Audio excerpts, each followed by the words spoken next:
I just watched a while ago the confession of Pastor Chris Okafor's supposed daughter. I use the word supposed in the sense that I saw a post yesterday where someone who claimed to be the lawyer, a post on a note, someone who claimed to be the lawyer of Pastor Chris, claiming that those two girls are not Chris's daughters, that they did DNA test. Well, according to the confession to VDM of this very girl, she said the dad did DNA test several times. The thing keep confirming that they are his daughters. And now, even if, let us assume that even if they are not his daughters, should he, because we have a lot of pastors under whose roof, many of them, there are many cases like that in Nigeria. Someone will be a pastor, a GO, for example, even someone that are not GO.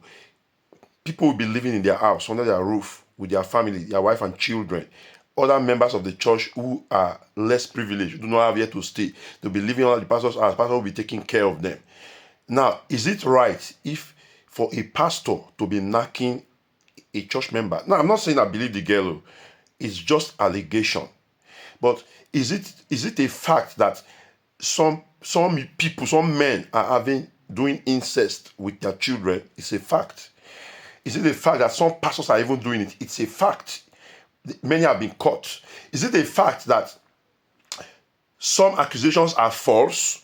Recently, we saw a post, a man who was arrested, whose daughter, underage daughter, confessed against him in Nigeria there, that the dad was doing stuff to her. The girl later came out that it was her mom who told them to confess against their dad because their mom was not happy with the dad. Now let's assume that it is possible. It is also possible that this girl who came to VDM's post, listen, I want to judge fairly. I'm not judging because whether Pastor Chris Okafor was doing things before or is a sinner or he has done things with Doris Ogala. I want to judge fairly because there's the likelihood that Pastor Chris' ex-wife, who's this girl, Chiamaka Okafor also, two of them, she and her sister, confessed to VDM. This one said that the dad almost, according to the VDM, the other one, the dad penetrated. Let us assume that the wife being angry with Pastor Chris Okafor because of how things transpire between their relationship is now pushing the daughters to confess. Let us assume that possibility. There's also that possibility that you do not like Pastor Chris Okafor. Even me, I'm not a fan of Okafor. Get me right.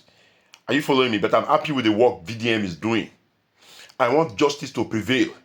There are many girls out there who have been, such things have been done to them when they were minor. They cannot talk. Some by their parents, some by an uncle, some by a supposed elderly person they see as a senior brother or uncle whom their careless mom left. This message should, you that are mothers, single mothers or mothers, be careful who you leave your children with. Do you know that even young boys, minor boys, who are left under the care of certain women, these things happen to them, who are left under the care of certain men, even men, these things happen to them. Do you know that? Now, you see, why do people do these things? Normal men who are not pastors, for example, why do they do these things to such young girls and young boys? I will give you two instances. Number one, it is because they are under bondage. It is something they are under bondage. Maybe someone did it to them when they were small. The demonic spirit now entered into them, and they are not doing it to other young people. Are you following me? Now, some of whom have become pastors, they are under such bondage. But there are pastors, number two reason, there are pastors, business people who do it for satanic ritual purpose. The more young people they do these things to, the more they get power to make wealth in ministry or in business. The law need to take its course. Investigations need to be made. Share this video. Listen. Oh God. I'm just short of words, man. I'm not saying I believe anything. But everything is possible because these things are happening. In Nigeria, in Africa, in America, Europe. These things are happening. These things are commonplace. Oh God. Ah, Jesus.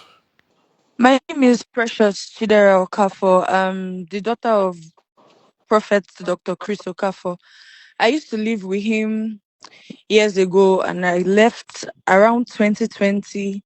Yes, I left around 2020 because things were about to get out of hand.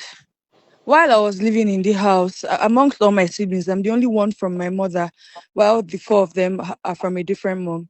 While I was living in the house, I used to get treated unfairly. Like it was very, very visible, and even the workers in the house could see it. And one evening, he called me to his room that he wanted to speak to me. And Okay. after I went in, he was, standing behind the door. And then he locked the door and he said I should sit down. And I sat on his bed and he started speaking to me. He started telling me that he knows that I always feel bad because of how he treats me differently from my siblings. But he's only doing that because he loves me and he wishes that fathers could marry their daughters, that he would have gotten married to me. And that was when he started to touch me, like touch me all over my body. And in that moment, I was sitting very still and frozen because I could not really understand what was going on. And that was how we continued. On different occasions, he would call me. Like another time, he called me and then he locked the door again. And then he started trying to kiss me all over on my lips and all over my body. And it felt like I was quiet for a long time because for me, as at that time, I was somebody that was so desperately seeking the validation of my father. I was alone in the house. I didn't have any like, siblings of my own. So the fact that he was, talking to me, at least like for me, all I was thinking about at that time was, okay, if this is going to at least make my dad talk to me, if this is going to make him treat me equally and fairly, then okay. And there was a day I had a terrible dream. And as a man of God that he is, I went to meet him so we would pray together. And that was the night that he almost penetrated me, but it didn't happen. I think he saw how scared I was and how I was sweaty and shaky on the bed. So he said I could leave and I left. And that was when I was able to use a teacher's phone in school and I decided to tell my mom about all that was going on. Then the next week or a few days after, she came to get me from the house. And that Hmm. was how I left. How old were And you then? um I was about 14, 15 years old at that time. Wow. So when you told your mom, what did she do about it? She cried so much and she was serving at that time. She was in a I think she was in a northern state. So she had to come back, like she had to calm down. And mind you, I don't know if I should put this out there, but he also forcefully had his way with my mom when she was 15. That was how she was pregnant. That You was how raped, she got pregnant. you raped your mom? Yes, You were born out of yes, rape? yes, out of wedlock, yes. Wow. When she was just 15, she used to attend this church and she was in the choir. So that was how he knew her and that was how he raped her. So who pays your school fees? Like who pays your school fees, saw you through school? Presently, everything has been my mom. For since I left his house, I haven't spoken to him. He hasn't reached out. He tried to reach out once. He called me one evening, but he wasn't saying anything basically. He was sounding so prideful and asking me why I also did not reach out to him, that the phone works both ways. And the conversation did not lead anywhere. It was just that one call in the whole of 5 years, and that happened in the beginning of this year. That was when he tried to call me. Does your mom try to go to him and take money from him for your upkeep or for your school fees? Never, never. The only time she did that was when I was still with her before I fully moved in into my father's house. When I was with her and she would go to meet him that, oh, she wants to pay my school fees. She wants to do this for me. And she opened up to me last year that that the reason why she's so bitter towards my father is because he treated her like an object. Like all the times that she would come to the house to come and ask for school fees or ask for anything, he would try and try and try to have his way with her. Other times, I don't know. I don't want to say what I'm not sure of. I don't know if she agrees because she never said that, but she told me every single time she would go to try and get my school fees, he's always, always, always trying to have his way with her, and he's always forceful about it. So anytime she goes to ask him for your upkeep, he tries to sleep with her, and sometimes he tries to even rape her. Yes. Okay. Wow. And while living in the house, countless times, even as a child, I did not really understand it. But growing up, I saw how that rejection made me feel. There are countless times he would take I and my sister Marachi to go and run DNA tests.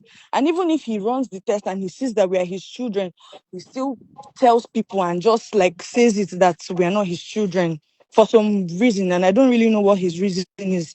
Tells everybody that, I'm not his child. Wow.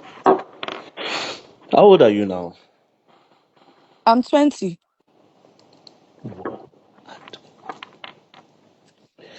Okay. Anyways, we'll keep in touch.